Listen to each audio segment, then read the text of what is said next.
What's up, y'all? I opened up a Patreon account, so the link to this Patreon will be in the description of this video. You can follow that link and you will be able to arrive to my Patreon where I suggest you donate $5 a month. You purchase a membership, and this will allow you to suggest videos, suggest video ideas, or suggest samples for me to cover in my videos. You can also, if you don't want to use Patreon, you can also subscribe to my YouTube. There's memberships. You can become a member on my YouTube. Also $5 a month, or you can simply donate to me on PayPal. And in your donation on PayPal, you can write whatever sample you want me to cover in your donation, and I will read that, and I will make sure that I try to get those samples for you and cover those in my videos. So that's how I want to try and make a little bit of money doing what I do on YouTube, because I do have to spend a little bit of money for hosting these genomes, this genome database, because I have to. You see, it says 20 gigabytes out of 100 used, and for 100 gigabyte storage, I actually have to pay for that a little bit. So I do have to pay for this very large storage that I where I store all these genomes. So I would like to earn a little bit as well, and I am not earning all that much, to be honest. So I would appreciate it if you guys donated on Patreon or YouTube memberships or PayPal. I will link. Actually, I will leave probably as an overlay for this introduction. You will probably see my email and my name and my phone number as an overlay for this video, for this little introduction that you can use to donate to me on PayPal. In your donation, if you donate through PayPal, make sure you leave your email so that I could reach out to you. And also make sure you leave some kind of, um, you leave out a couple samples for me to make sure I can find at least some of them. If I can't find one sample, I can find another one. So make sure you leave out a couple samples you want me to look out for. Well, once we got over this topic, let's get into the topic of the video for today. In this video, we will be taking a look at the DNA results of a historic time period individual from Suzdal, the city of Suzdal in Vladimirskaya Oblast in central Russia. This individual lived there in, let's see the time period, in 18th century. So quite a long time ago. This is 3.5 centuries ago, but it is still pretty much a modern individual. In terms of genetics, this is already a mixture of Slavic newcomers to their area with the previous inhabitants who were Finno-Ugric and Turkic. So this individual pretty much is a mixture of Slavs with the Finno-Ugrics who inhabited this region previously. And why do I cover this sample? Because I am interested in what the inhabitants of Suzdal and Vladimirskaya Oblast generally score with my trade predictor, and it's just interesting to see the result of an anatomically modern Russian from this region.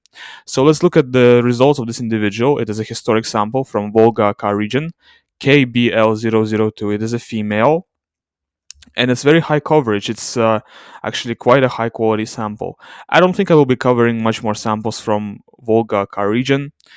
And also, this sample you will not find on my Google Drive. I actually shut down my Google Drive because I decided not to. It is a little bit too costly to pay Google to maintain all these files, and also because I don't earn anything from it. I decided that I'm going to try to sell the files that I analyzed instead of giving them away for free. So in the description you will find the link to buy this DNA file instead of getting it for free. And this DNA file is closest to Russians from Tver, Ryazan, Kursk. Then come Ukrainians from Dnipro. So it's very similar to various Slavic Russians and Ukrainians. All of these populations, Tver, Ryazan, Kursk, are very Slavic. If we look for the more Uralic admixed Russians, Kostroma, they come quite at a quite distant. They're quite distant, right? And then you don't even see the more Uralic admixed Russians such as Krasnoborsk, Lishukonsk. They don't even show up here. So if you look at the single mixed mode oracle, you see the oracle shows a mixture of Russians from Tver, Ukrainian, a little bit Finnish, a little bit Moldovan, then a little bit of some other groups. So it looks like this individual is pretty much just a mixture of Russian and is scoring like a mixture of Russian and Ukrainian. So this person is pretty much very, very Russian, very Slavic in their result. Very similar to modern inhabitants of this region, Vladimirskaya Oblast, right next to Moscow. In terms of the location, the latitude of this place, I think it's about the same latitude as the very northern point of Belarus. Maybe the same latitude as maybe the very northern point of Lithuania as well. Very northern point of Denmark. Maybe the very southern point of Scotland or Northern Ireland. That seems to be the latitude. Very, very interesting. Okay, let's look at the results with my trait predictor. So let's look at Nashakot results. Let's see what this individual looks like. Okay. In terms of the eye color, the predicted eye color is either blue eyes with a neighbor center or hazel. There is a pretty significant odds for green eyes as well. Slight odds for brown eyes, 6.5% odds for brown eyes is pretty significant, but it's not super high. But there is a slight odds for brown eyes as well, and very low odds for blue eyes or dark brown eyes. So most likely this individual has some sort of intermediate eye color. That's what we can determine from this. Most likely this individual has dark brown hair, although light brown hair is also very possible at 32%. So most likely brown hair color, hazel or blue eyes with an amber center. So intermediate eye color, intermediate hair color, and olive or Mediterranean skin. For hair texture, she most likely has straight hair. I did not tell you about her mitochondrial haplogroup. Hold on. So her mitochondrial haplogroup is actually J1C3. Yes, that's her mitochondrial lineage, J1C3, and the second most likely lineage is J1C. Yes, I almost missed that part of the video. For nose shape, she definitely has a Greek-shaped nose. The prediction for nose shape is very precise here, so very low likelihood of snub-shaped nose. Definitely has a very aquiline or long and sort of protruded nose shape. When it comes to coloring related variants found in the file, looks like she has heterozygous genotype in this variation. So with SNP3, she would probably score green or hazel or brown because of this genotype right here. So not blue. Heterozygous for blue haplotype 3, heterozygous for BH2, heterozygous for BH1, also heterozygous for BH4. Very, very interesting. So based on this genotype right here, I'm assuming that with SNP3, she would probably score hazel. With Y6, she would probably score brown for eye color. She has two light color variants in this variation of SLC2485, so light pigmentation of skin, eyes, and hair. Two light color variants in all these variations of SLC45A2, so light pigmentation of eyes, hair, and skin. Really good to see. And she doesn't have any ginger variants in MC1R. All right, actually, let's check what she scores with SNP3 for eye color. We can check that right now. It doesn't take too long. We can figure that out right now. I'm assuming it's gonna be green or hazel. And yes, it is green or hazel. Yes, so she's scoring green or hazel with Snipper 3 for eye color. All right, let's look what she scores for the phenotype oracle. And for the phenotype oracle, this is the closest phenotype to her, which is, I guess, coordinate phenotype with green or hazel eye color.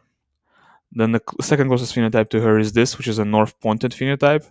And the third closest phenotype is this, which is a coordinate phenotype with a green eye color. And the phenotype mixtures that are closest to her, the first mixture is a mixture of Basque plus Nordic. The second closest mixture is a mixture of Basque plus corded with blue eyes. The third closest mixture is a mixture of, I guess, this stranded with green eyes plus corded with green eyes. Then the fourth closest mixture is a mixture of Basque plus looks like Baltic. And the last mixture is a mixture of looks like stranded with green eyes plus corded with looks like hazel eye color. So these are the closest mixtures to her. It's interesting that she doesn't score the north pointed phenotype in any of these mixtures. All right, we can close that. And let's look at the biomarkers results. So for the biomarker traits, it looks like she's got below average odds for below average levels of vitamin D. Very unfortunate. but it's not so bad. It's not extreme. Average levels of LDL cholesterol, below average levels of HDL cholesterol. That's kind of bad. Um, Below average levels of glucose, uh, higher than average levels of hemoglobin, but it's pretty average, pretty typical. Slightly above average levels of blood pressure, so predisposed to higher blood pressure actually, which is kind of unfortunate.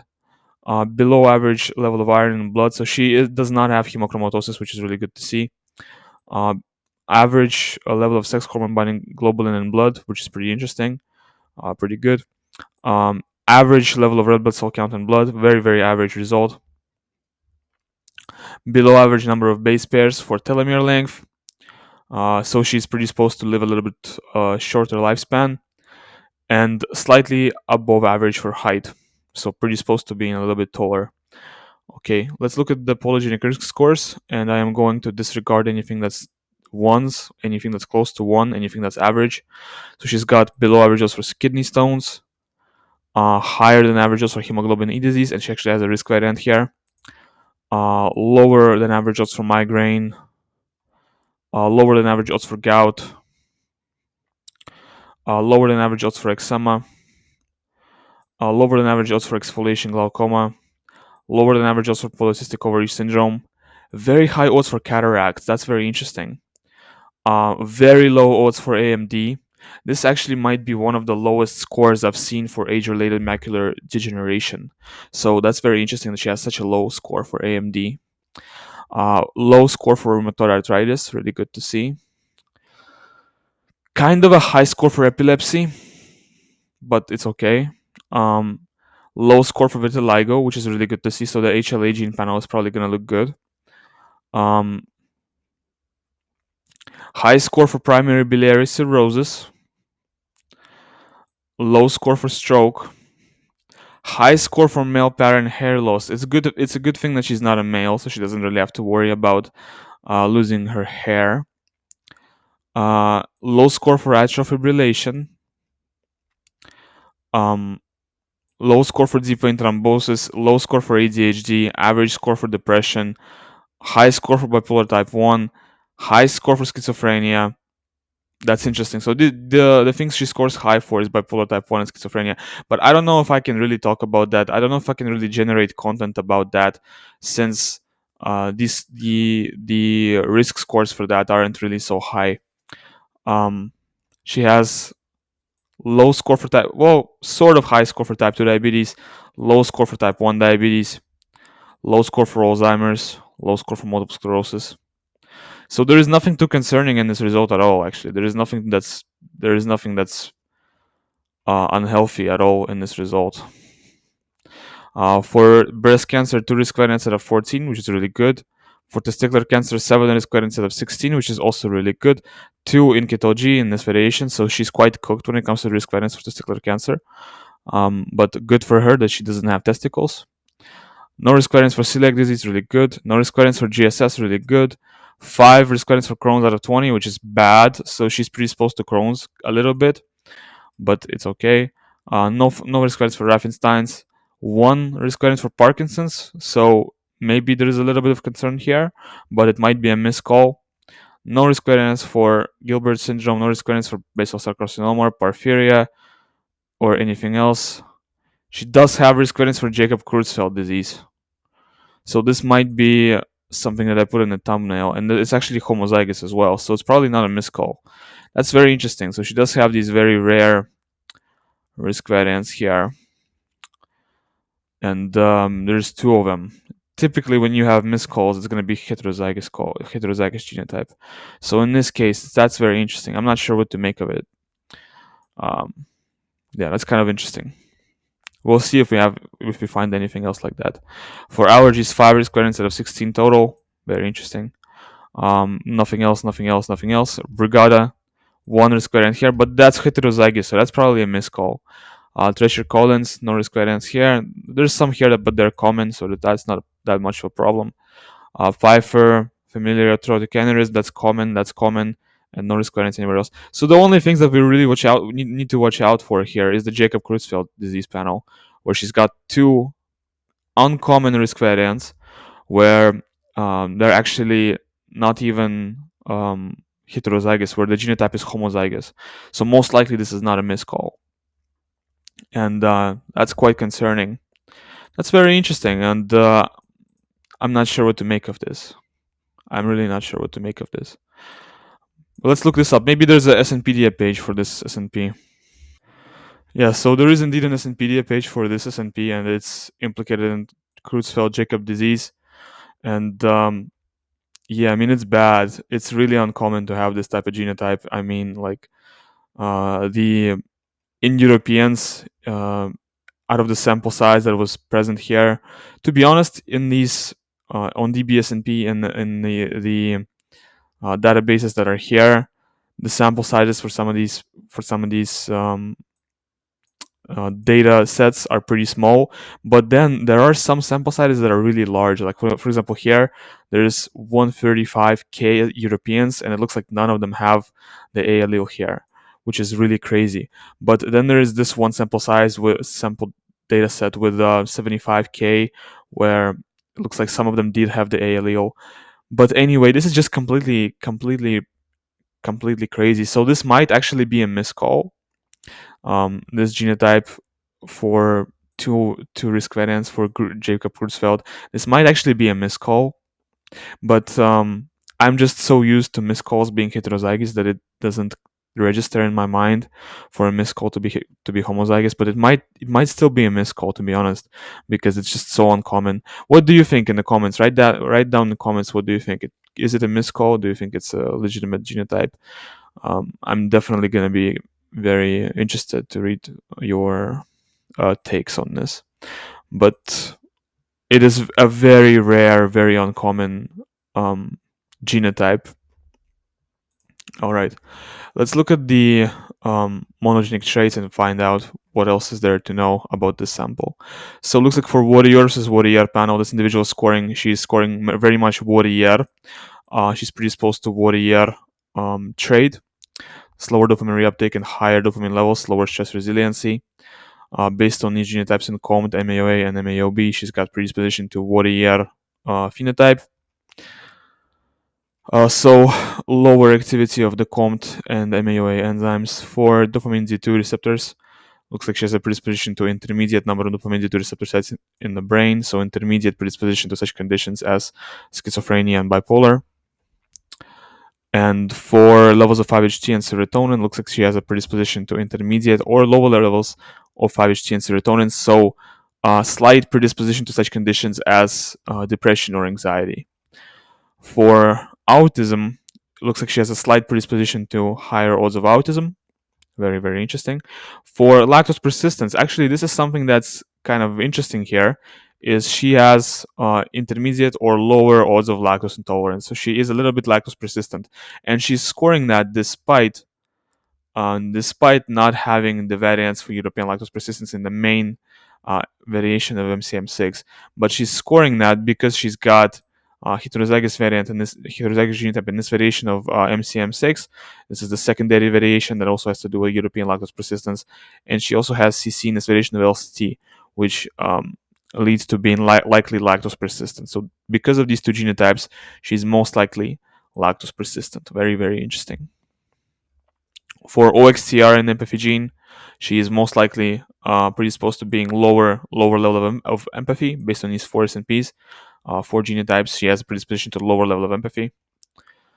For diabetes, we remember she was scoring higher for type 2, lower for type 1 risk of diabetes.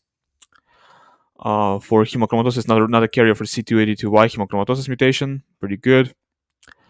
From what I remember, C282Y is the most important variation for the risk of hemochromatosis. For Alzheimer's, no risk variance in APOE, really good to see. For multiple sclerosis, looks like no risk variance for MS and a HLA gene, really good to see. So for HLA gene panel, I am expecting a really good result for that. Cardiovascular gene panel looks like she has a predisposition to lower odds of cardiovascular issues, really good to see. So she's quite protected from various cardiovascular issues. So far, looking really good. All her results are looking really good so far. Okay, vitiligo panel, no risk variance of vitiligo in HLA genes. So this is a very healthy individual.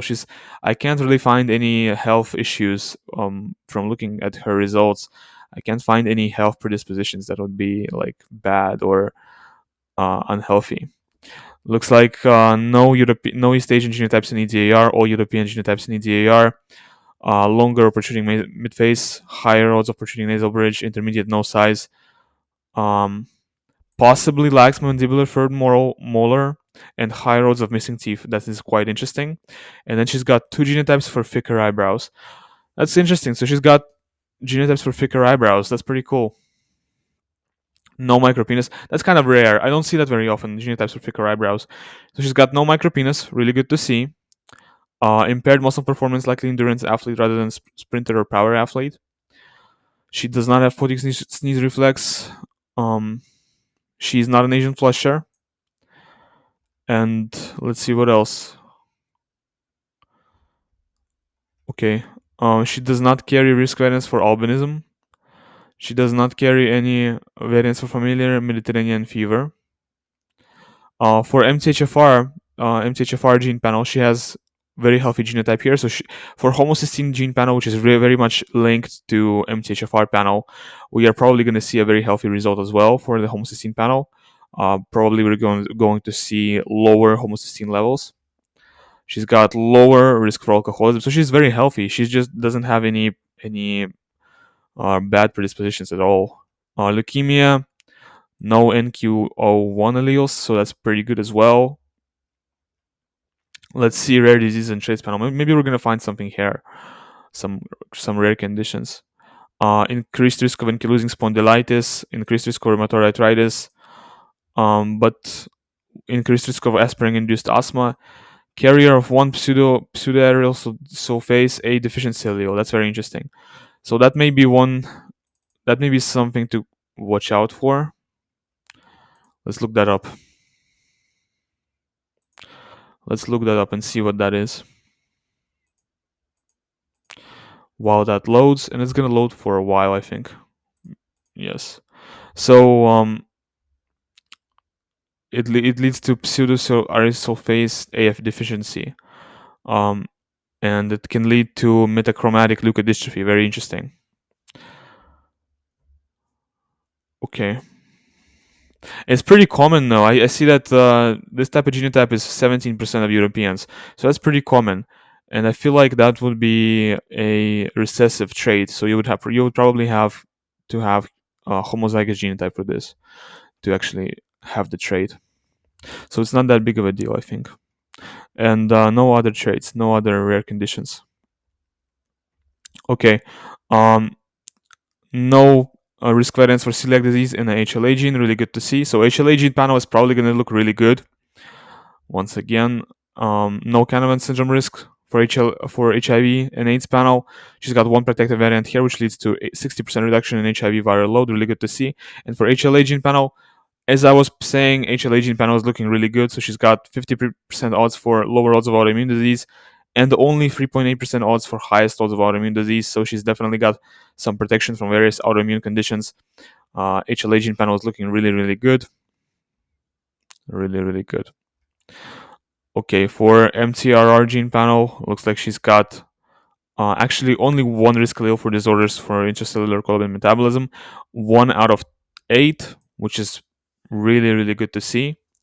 And for CBS gene panel, looks like she's got a predisposition to the lower homocysteine levels, which is pretty much what I was expecting her to score. But also these three genotypes in the CBS panel contributed as well, and they are all the most important variations here are this one and I guess this one as well, and they all lead to lower levels of homocysteine. So because of these variations as well as her genotype in MTHFR, because of these genotypes, she's scoring lower levels of homocysteine.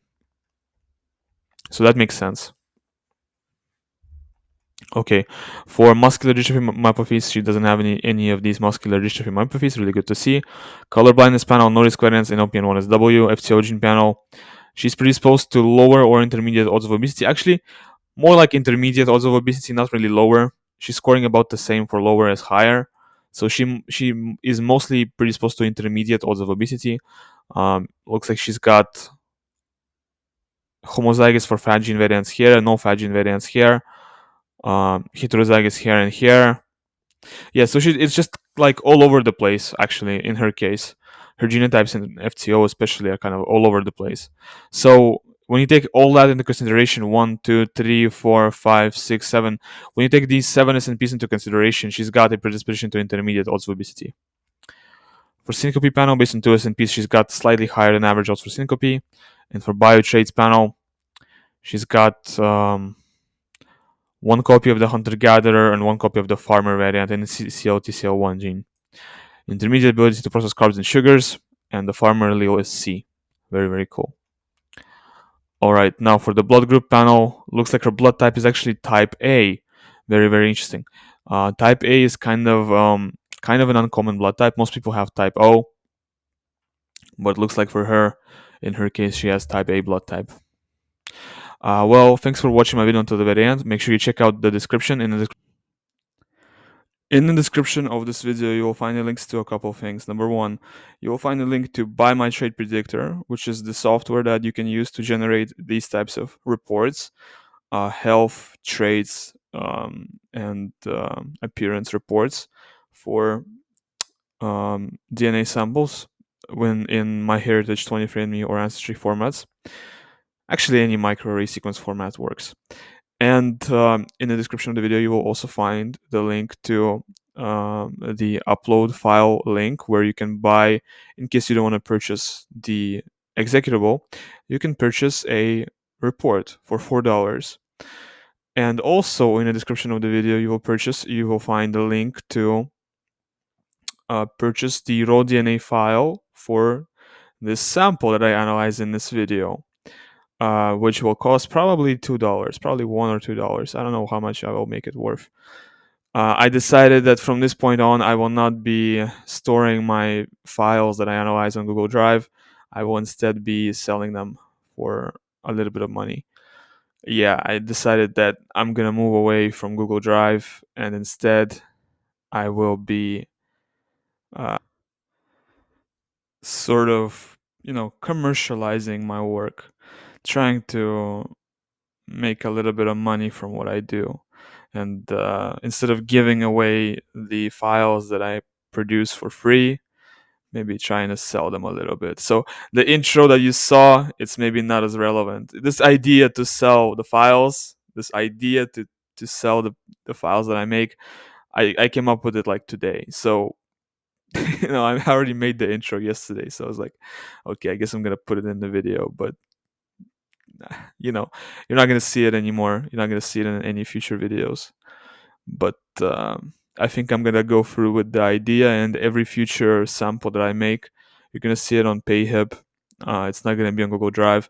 In the future, I'm going to try to, in a couple days that come up from now, I'm going to try to move the samples from Google Drive onto PayHip. The more, I guess, famous, the more important, the more sought after samples, I'm going to try to make them more expensive because they're, and the higher quality samples, the samples that are better in terms of quality, I'm going to try to make them more expensive. The lower quality or the shittier samples, I'm going to make them cheaper. So the price will reflect the quality and the importance of the sample, right? So you go on my PayHip, which will be in the description of the video. You can find all the Cheddarman, Labrana, Ancient North Eurasians. They're all there. You can find them there. That's going to be in the description of the video as well. So thanks for watching. Goodbye.